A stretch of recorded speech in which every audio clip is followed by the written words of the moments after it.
Okay, we're ready. We're up and running here. All right. Question one, explain how pop culture affects women in LDCs and MDCs.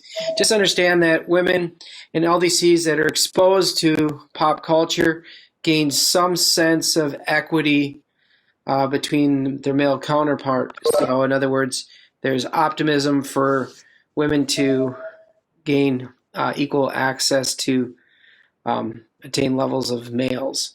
MDCs, there's much more economic opportunity for women. So, in other words, there's mobility within the workplace, but there's also downsides to MDCs with pop culture because it can use them as sex objects in pop culture advertising. But MDC pop culture exposes women economically positive in both LDCs and MDCs. Socially, it can have a hindrance on MDC women, again, as I mentioned. Number two, in what ways are pop culture similar? Well, we go back to cultural unit one. They all have, both of those forms of culture have social forms, distinct social forms. They also have material traits and how they adapt to the environment or modify the environment. And then lastly, they also have belief systems. They're mostly different, though, and we look at that with the diffusion and we look at the distribution. But when we look at pop culture, it's diffused mostly through hierarchical expansionary diffusion models and to some extent contagious diffusion models, as we see with the internet or social media. Full culture uses relocation diffusion, so it's very slow and gradual. Three, how does diffusion of pop culture affect time and space? Again, both pop and full culture affect time and space very differently. Pop culture, when we look at space, we see that it's similar from place to place. It's a uniform landscape. In time, it changes very rapidly because of advancements of electronic communication. When we look at full culture, it's similar. It's similar in time, so it doesn't change over time, or it changes very gradually, and is very different from place to place, or different in spaces that we look at as in terms of places. What is the main vehicle? The main vehicle is multinational corporations that spread pop culture. And note that pop culture, again, is going to be, well, we'll tie it in the 1950s later with our next units of study. Number four, what is the main factor of consumption of pop culture? It's expandable income. So in other words, an income to spend. So you have to be stage 3 or stage 4 countries of the DTM to be able to consume popular culture. So with that being said, how does this factor affect American businesswomen? And okay, so it with access to with expendable income, it can set the stage for how women and men are expected to dress in professional settings. So there's expected attire that needs to be worn within those professional settings, such as businesswomen or businessmen. Number five, give an example of pop culture that can be regional, not universal. We can see several.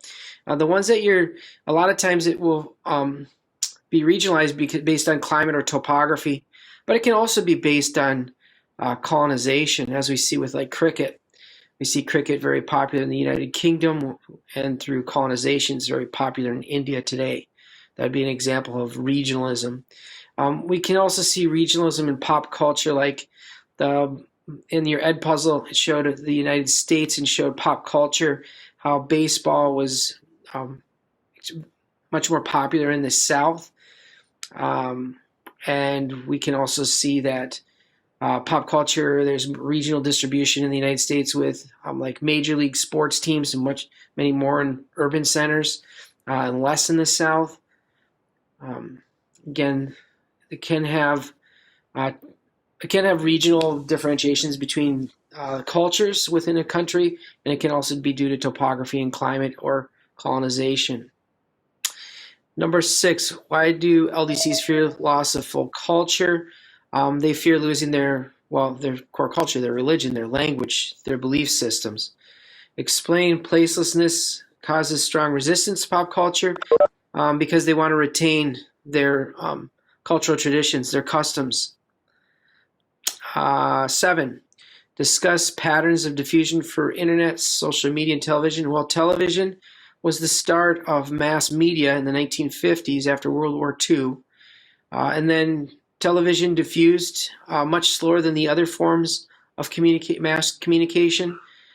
Internet diffused a lot faster, and social media diffusing even faster. And a lot of this is just because of technological advanced communication. Why does pop culture target teenagers? Because it's, well, for several reasons, but the ones we need to understand is that it's because of new exposure to pop culture. 8, discuss the distribution and diffusion patterns of Facebook, Twitter. Well, Facebook's the most globally diffused of the social media. Twitter, not as much. It's kind of been stunted where we see Twitter followers, the United States, India, and Japan. Instagram is found more popular in areas where we see some development, moving from stage 2 to 3, like in South Africa, and other parts of like East Europe. And Qzone and Weibo is solely concentrated in China.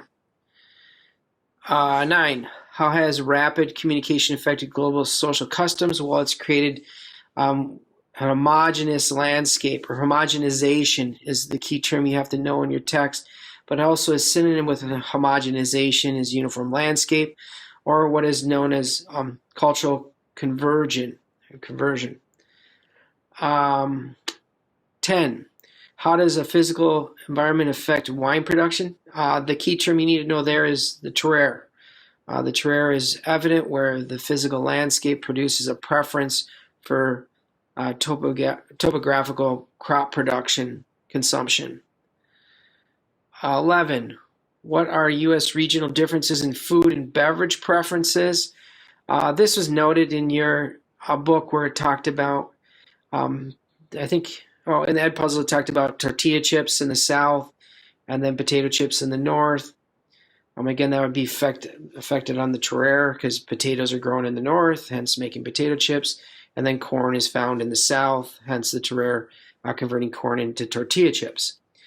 How does the locality affect regional preferences? It has a huge impact because it will tell us mostly what food will be consumed based on local geographical scales. Globalization, we see this with globalization, so transnational corporations that have been globalized will change their menu to fit a localized preference. Neolocalism is the new rise of local specialization that's the result of globalization, and this can be seen on small scale levels, like your book or the Edpuzzles gives the examples of like a microbrew or restaurants, or like I mentioned in class, Wild Rice.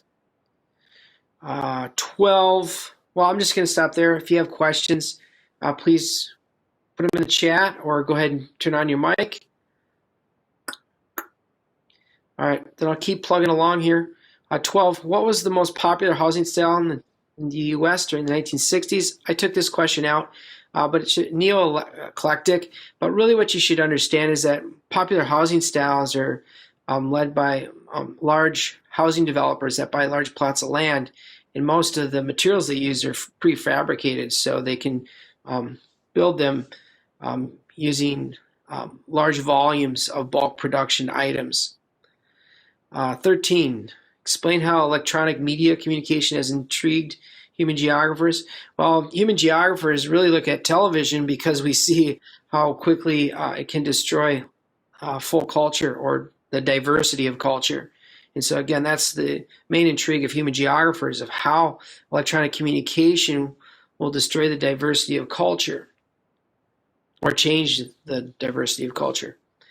14, what primary factor determines housing styles in the U.S. today? Again, it's based on what can be mass produced. 15, pork is a taboo to what religions? Judaism and Islam. How does the physical impact these taboos? Well, a lot of it goes back to, and I don't think it's in the new text, but other texts talk about how the physical landscape really impacts the taboos, such as both those religions are found in arid to semi-arid regions where they have very limited arable land, and a pig will devastate vegetation. So Again, that was created as a taboo for each of those religions. What is the difference between taboo, habit, cultural trait, and custom? Well, a taboo is a social or religious restriction. A habit is an individual repetitive act. A cultural trait is a trait that's been identified to follow generations, and a custom is a repetitive act adopted by a large social group. How does Himalayan art depict folk culture? Well, it depicts it through telling a story, and that story can be usually based on passing down traditions of agricultural practices or religious beliefs. 18. How does soccer distribution in the 19th century differ from today's distribution? Well, soccer in the 19th century, again, it's in the early 19th century, was a folk culture. It wasn't until the last half of the 19th century that it became pop culture, with the creation of the UEFA, which is the bylaws and world organization. 19. What significant event changed soccer? Again, that would have been in the late 1800s with the forming of bylaws and rules in a governing organization like UEFA and FIFA. 20. How is information diffused in folk cultures? Through stories. And again, the stories can be passed on through songs, and they can be passed on through pictures or artwork. Okay. What are examples of how pop culture affects U.S. landscape? Well, it can affect the U.S. landscape with homogenizing a uniformed landscape across the U.S., like our hotels, our fast food restaurants, our gas stations, etc. How do folk and pop cultures differ? Well, folk cultures, again, pass on traditions that usually relate to religious customs or can be agricultural practices. And pop culture is to cater to a heterogeneous group of people, so a mass audience. It's sold for profit, and it also is highly technical. 23, explain how nodes of innovation, hearths, are central to hierarchical diffusion of pop culture. Well, it's extremely important because we know that most pop culture is going to be in urban areas. We know they're in more developed countries. We know they start at a particular point, such as like technological innovation will be one of the major nodes will be Palo Alto in California. We know exactly where these sources of pop culture originate. 24, discuss the origin of hip-hop music. Well, their origin is in Bronx, New York, and then really it doesn't diffuse hierarchically until large major music producers buy it and then and diffuse it. And the diffusion happens to major urban markets in the U.S. and then to outside urban areas and then eventually to rural areas. 25, compare and contrast folk and pop culture characteristics. Well, just folk culture, it's an unknown hearth. The diffusion is relocation diffusion. Its concentration is small, homogeneous groups. Pop culture, on the other hand, its origin is known. MDCs, it's also in large urban areas. We know the diffusion is hierarchical, so it's an expansionary diffusion, and to a lesser degree, contagious diffusion, and also to a lesser degree, stimulus diffusion. And we also look at the distribution, it's global, so it's a uniform global distribution. 26, what customs of the Amish represent folk culture? These are in your textbook. It's just the horse and buggy, agrarian society, farming characteristics. What is the struggle for future generations? It's because of the influence of social media and electronic communication and the internet as posed to challenge. 27, discuss the distribution and diffusion of folk and pop culture. I just mentioned that, so again, I won't cover that. I just said that. 28, explain why folk culture and pop culture can be damaging to our environment. Well, they both are damaging to our environment. We see it with folk culture specifically when we look at slash and burn agriculture, or it's also known as shifting cultivation, and that depletes methanes and carbons into our atmosphere. And then pop culture is damaging to our environment for many reasons. It depletes resources. It creates air pollution, water pollution, soil pollution through landfills. And it's furthermore explained how, on a broader scope, the diffusion of pop culture has a harmful effect. It's just there's more people that live in urban areas and more people consume, and therefore it creates more pollution and more harmful effects to our environment. So again, we look at the arithmetic density of consumption of pop culture is much larger than that of folk. Explain how hotels, gas stations, restaurants create placelessness. Because the environment, the environment within each of those places is very uniformed. And it's very important because there are pros and cons to globalization and pop culture. One of the pros is that people want to be able to feel safe and comfortable from one location to another with looking at these various multinational corporations. 30, compare and contrast assimilation and acculturation. Assimilation is one to two generations. It's when you begin to see some pop culture and vernacular adapted, and some other social forms. Acculturation is a further evolution of the adapting of that culture or adopting that culture, and that's we usually see in 3 to 4 generations. And acculturation is now when you see adopting the primary language. For surely you'll see them speaking institutional languages. And then also with acculturation, you begin to see some adaptation with religious beliefs. Then adaptation is full immersion within that adapting to a new culture process. 31, explain how American Indians were forced to assimilate during the reservation movements. Well, in the late 1900s, the United States government ordered assimilation of Native Americans, and they did that through the education process. They taught them how to read and write in English. And when you take U.S. history, you know it was a failed policy. All right, let's move on. Any questions about culture? Any questions specific about culture?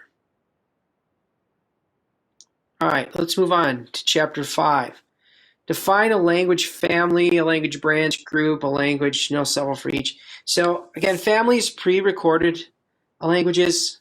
It's determined by archaeologists. They're not necessarily proven. They could be debated. However, we do know that there's evidence of language families because there are similarities within spoken languages that relate to the climate or environment. As they evolve into a branch. A branch is in recorded history. A branch is more recent. A branch also, you begin to see languages, collections of languages. And when you get to language group, now you can definitely differentiate branch from group because now you have a collection of languages that have distinct grammar and vocabulary. And then a language is separate from a group because now a language is going to have an alphabet, a distinct vocabulary, grammar from other languages. Several examples. We'll get to examples later here. What is the literary tradition? It's a written system or a writing system. What country do the Flemings and Willans live in? They live in Belgium. Why is language at the root of their ethnic conflict? Language is the conflict where the Flemings speak Flemish. They're in the north. They have ties to Dutch and German. Economically, they're the superior group now, currently. We're in the south. The Wallons, or people that live in Wallonia, are called Wallons. They speak a dialect of French. And then the poor group, but they do have ethnic similarities between those two groups. What is the conflict in Catalonia? Well, most recently, the Catalan language was seen as a separate language from Spanish. And so we know that Catalan is now in the Romance branch. 4, what is a creolized language? Creolized language usually happens to an indigenous population through colonization. As we see with Gola Creole, that's spoken in the southern, in the Bayou in southern United States. And creolized language will be the blending of those languages, and it forms a complex writing and speaking structure. 5, how is pidgin language different? Well, oftentimes a pidgin language will evolve into a creolized language. So we know pidgin language is a simple form of spoken language, blending two languages together. But over time, it can evolve into a creolized language by creating a complex structure of a language within the grammar and within syntax and semantics, etc. 6, what are the West Germanic languages? Well, for the test, just know West Germanic is German and Dutch and English. Number 7, the language family. What language family does English belong to? The Indo-European. Which branch? The West Germanic. Which branch composes the majority of English words? The Romance. Composes over most of our 50% of our words come from the Romance branch. Give an example of how relocation diffusion has caused language regionalism in the United States. Well, we can see that with going back to our last unit of study with migration. We know that our largest group of immigrants come from Mesoamerica, and as they come forth, we can see it in southwestern United States, where we see a form of various forms of Spanish spoken. It can be Spanglish, it can be Spanish, it can be mostly those two are most prevalent in that area, but that's definitely an example of regionalism. We can see another example of regionalism with Spanish, Cuban Spanish, that's spoken in South Dade County of Florida. Why is English the most important language in North America? Because it's our working language and it's our institutional language in North America. How did English diffuse through colonization, through British colonization? Explain the origin, diffusion, and current distribution of modern English language. All right, so the origin goes back to talking about Vulgar Latin that was brought by the Roman Empire. Then the invasions of the Germanic, Anglo-Saxons, and Jutes tribes. Then from there we see sacking by the Vikings and contributing words. Also the Gaelic contributed words as well. And then we see the Norman invasions that bring French. Then we see modern diffusion of English through colonization and imperialism. And then most recently, the internet. Describe how dialects of English first emerged in the British Isles. Well, the different groups, the different Germanic groups, so the Anglo-Saxons and Jutes, formed different dialects, regional variation of the spoken English, first forms of early English in the British Isles. What is the most widely spoken language in Brazil? Portuguese. How about other South American countries? Most are going to be Spanish, not all, but most. Why has the Icelandic language changed less than any other Germanic language? Isolationism. What is the most important language spoken in Pakistan? Urdu. How does this relate to Hindi? They're both Indo-Aryan languages, but in India, the standardized and institutional language is Hindi.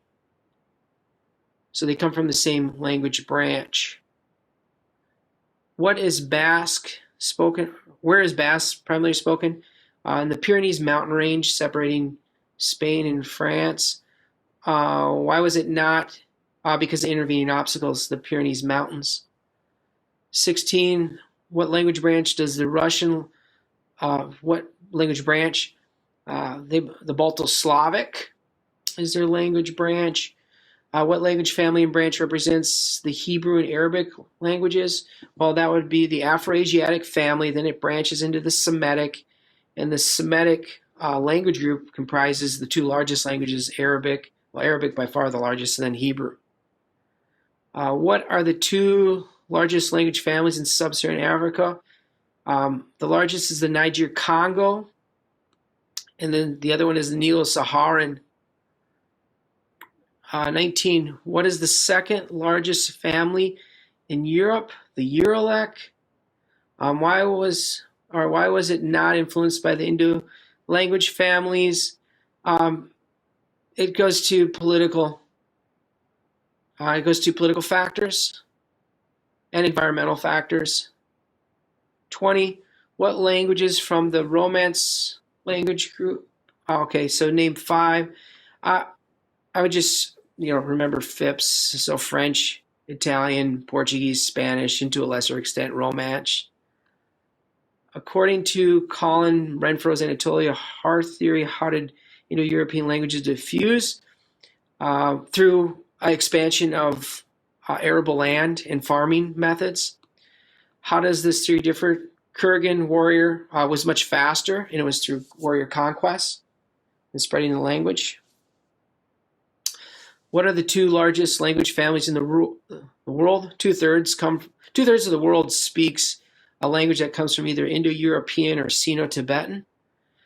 What are ideograms? Ideograms are logograms or symbols. What language is written in that form? Well, the language of Chinese, and then to a partial degree Japanese. When we look at Chinese, the characters or symbols heavy influence both the Japanese and Korean languages. Japanese is a mixed system of phonetic system and ideograms or logograms, and Korean is a mix. Half of the words that are Korean come from Chinese or Japanese influence. But Koreans have a separate writing system called the Hangul writing system. Explain why Mandarin is replacing English. Because Mandarin uses logograms. There are less characters in literary traditions to write out a message, whereas English uses a lot of characters to write out a message. The example the book gives you is Twitter, where 280 characters can be given in a Twitter account where there's English speaking, where that message can be spoken in half the amount of symbols or Mandarin ideograms or logograms. How do British and American English dialects differ? Well, they differ in pronunciation, spelling, grammar. What was the origin and diffusion? What was the origin and evolution of the distinct differences in each of these dialects? Well, they're different because of isolationism, but also along the lines of increasing patriotism, which is a centripetal force after the U.S. gained freedom from Great Britain. And we can see that also with Webster's dictionary that will create a dictionary specifically for American English dialect, where it drops the U in words and replaces the C with an S. What is lingua franca? That's an international commerce language.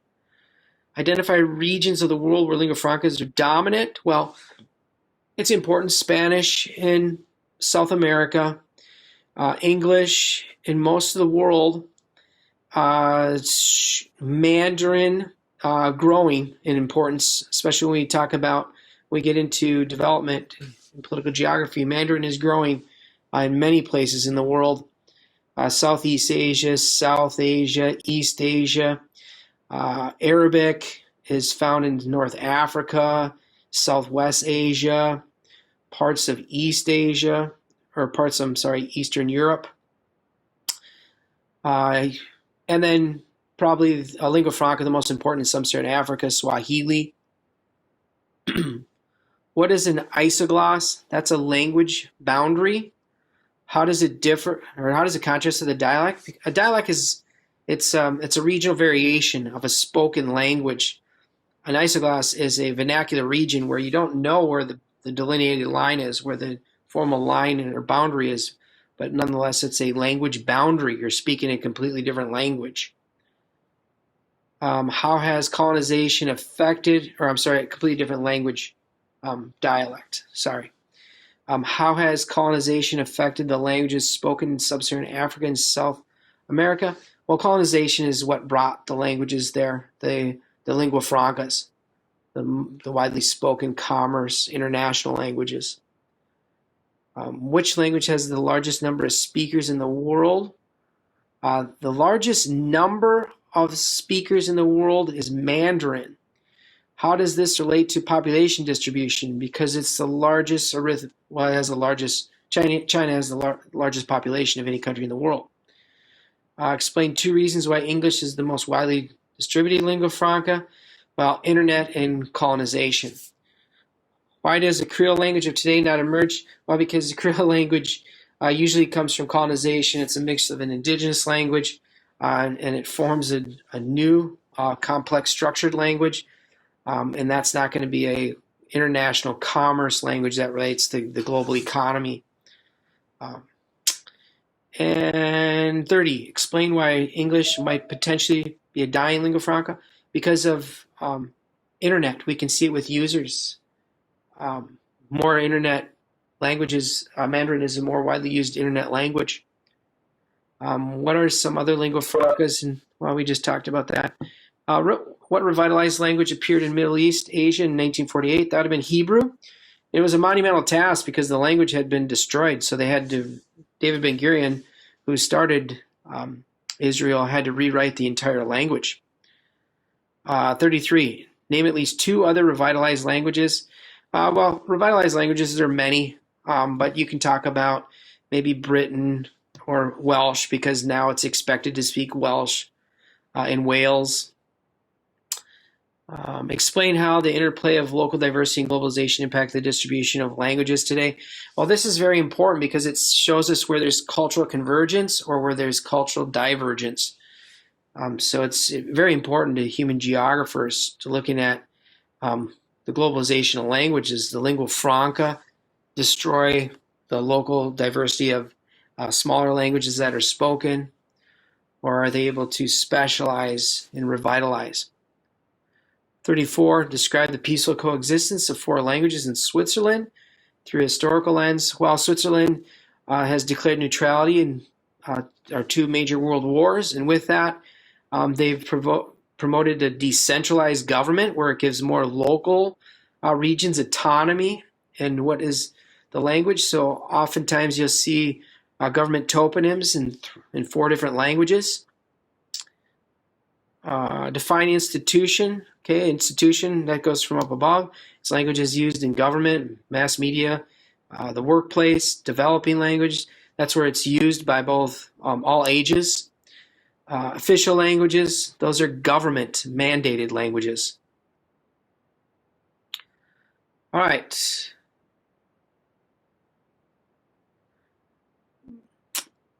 The next one, distribution of language family. Here you have a choropleth map, and on it says, explain the diffusion patterns of Indo-European language family.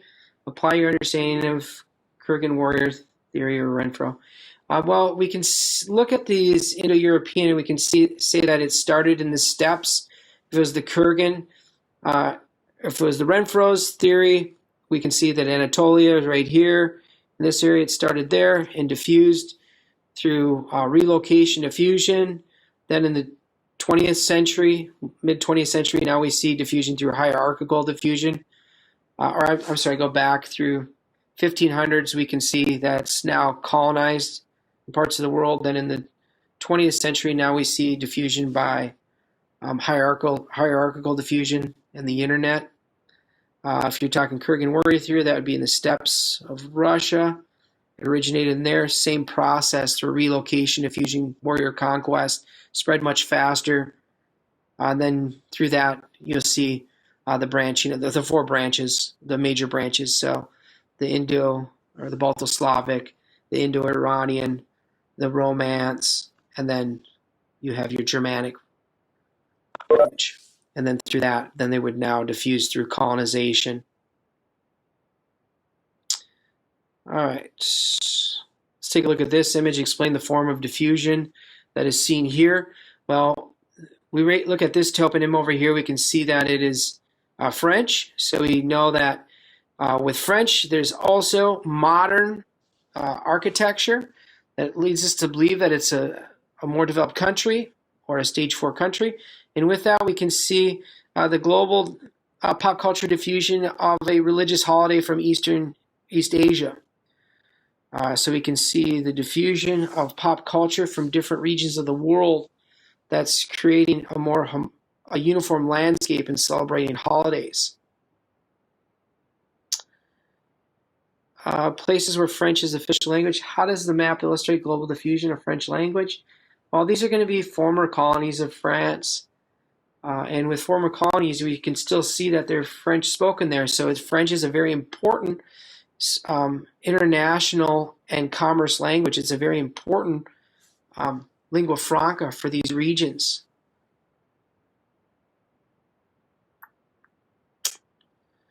Here we have a picture. This is Gaelic. Okay, so it's a Gaelic toponym. Explain the diffusion pattern. The road sign, well, we can see that in Ireland, Gaelic is being reintroduced, so it's being revitalized. And we can see it in government signs, we can see it in government proceedings, we can see it in government language that's spoken, we can see it in institutional language. Here we have a picture. This is Arabic. Explain how a language such as Arabic can shape a cultural landscape through centripetal force. Well, we can see that Arabic, the toponyms right here, is going to provide homogeneous landscape where everybody can identify and interpret the toponyms in Arabic, and it's going to give a sense of pride to everyone that does speak and buy from Arabic toponyms. All right, here's a picture of Times Square and then another one of Tokyo. And it says, use the two image above to explain globalization. Well, we can see the effect of globalization through the architecture, skyways. We can see it through the bright lights. We can see it through the flashy material culture, artifacts, technology. Explain how the internet has decreased the time-space compression. Well, we can almost see that they're almost identical looking downtown. So there really is no space-time compression. Information is conveyed. We can see it through these large jumbotrons here. Information is conveyed almost instantaneous, but there's no gap between the communication, those that are communicating, those that are receiving. Explain how assimilation will affect both of the cities above. Well, assimilation, we can see it through the toponyms. We can see it through the language used in the videos. We can see it with the clothing. However, it's not, we can't see the exact clothes they're wearing, but we can guess that they're going to be wearing pop culture clothing. So in many ways, we can see the assimilation through social forms such as clothing worn, advertising, toponyms. Explain how gender and ethnic identity will be limited. Well, again, this is just a small scale. It's an urban scale, so not everybody lives in this urban area. So it doesn't give us an accurate representation of this is of a large scale. It doesn't give an accurate representation of a small scale. Those living in rural areas or outside these central business district areas of each of these two locations. That also goes for ethnicities. They're too small of a scale. And then also with gender, it's a social construct. So we've also learned that with gender, it has pop culture affects gender differently because in grammar we have different masculine and feminine grammar rules, and we can also see conversing is different for males and females. But again, gender is a social construct, so it's very difficult to assimilate when it's a social construct. All right. Are there any questions at all on the test review? Why is English in the West Germanic branch? Because the Romance branch, remember, it started with Vulgar Latin, and then the influence of the Normans that brought French. Both Latin that later evolves into Italian are a part of the Romance branch. So a lot of our language comes from Latin, specifically modern day Latin, as well as French. Other questions? Are these the questions that will be on the multiple choice test? I'm sorry? Will these questions be on the multiple choice test? Well, just there's a reason why we're doing this, remember. So there's always going to be some applicability.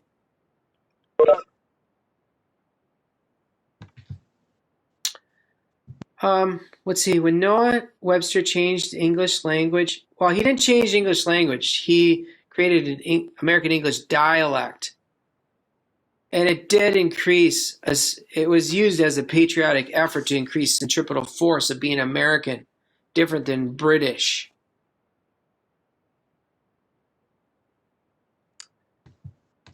Other questions? Go ahead. Can you say, like, in general, what the FRQs will be about? Well, the FRQ is going to be, we've covered it in class, and we've covered it in the review.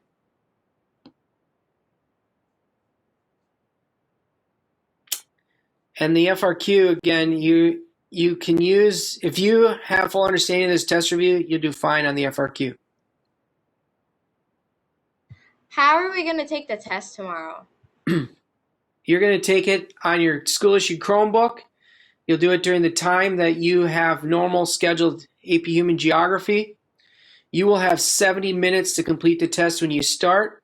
So as soon as you have 15 minutes between each class, so you can start right at the time that we normally start a class, and then you can end 10 minutes after the time, well, technically we're supposed to end class. Will we have to join the WebEx while we take the test? No, you will not have to join WebEx. Just go right to Schoology. Again, if you're not on your Chromebook, you won't be able to take the test. So we don't have to join any meetings tomorrow? No meetings tomorrow. Just go straight to Schoology and you'll see the test populate. On the right side of Schoology, it'll be that teal icon, and it'll be Unit 3A Culture and Language Test.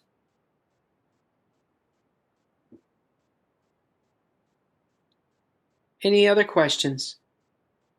Could you explain the difference between neo-localization and glocalization? Well, they're completely different. Neolocalism is going to be when you see a more developed country change their landscape due to, as a result, to globalization. So neolocalism will happen most just in more developed countries or stage 4 countries, where they will specialize. So think of globalization running out sole proprietors or small mom and pop shops.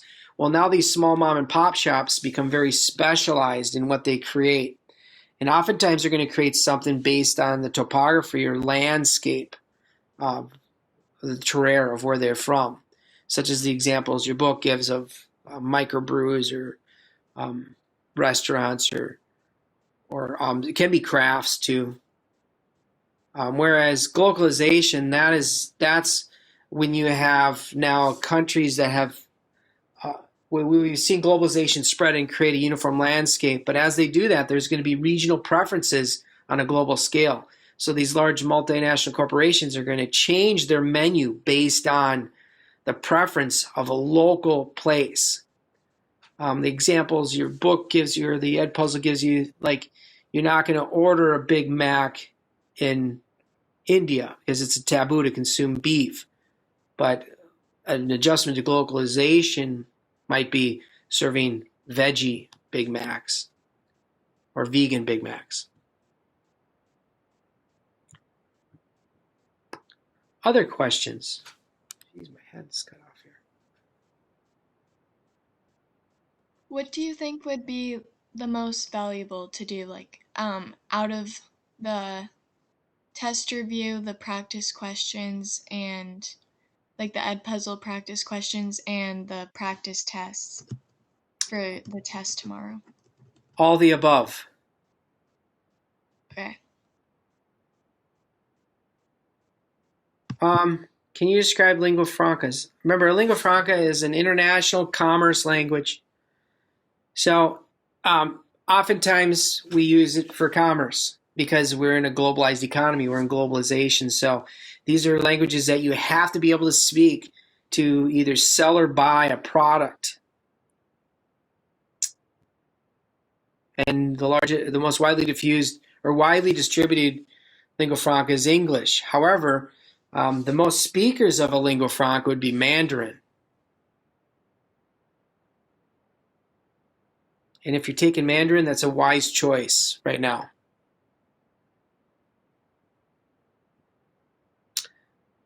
Yes, the test scores will be rounded to the high score. Yes, as always.